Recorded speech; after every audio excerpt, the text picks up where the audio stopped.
Эти кадры буквально взорвали социальные сети Тувы. На них видно, что оперативники задерживают группу лиц. В сопроводительных комментариях ФСБ пояснили, что это банда наркодилеров из Тувы. У ФСБ России по Красноярскому краю пресечена деятельность членов преступной группы, организовавших канал сбыта наркотических средств из Республики Тува на территорию нашего региона.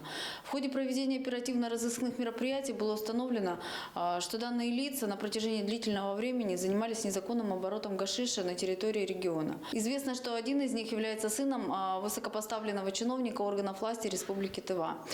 Группа была задержана сотрудниками УФСБ с поличным во время проведения оперативно-розыскного мероприятия «Контрольная закупка». В квартире подозреваемых находилось около 2 килограммов наркотика, что является крупным размером. 15 октября 2019 года СУ МВД России Красноярская по материалам УФСБ в отношении организаторов данного канала возбуждено уголовное дело по пунктам А.Г. части 4 статьи 228 прим. 1 Уголовного кодекса России. Оперативники установили, что члены преступной группы долгое время занимались поставками гашиша. Подозреваемые были пойманы с поличным во время контрольной закупки. По информации правоохранительных органов задержано 3 человек – 33, 31 и 30 лет.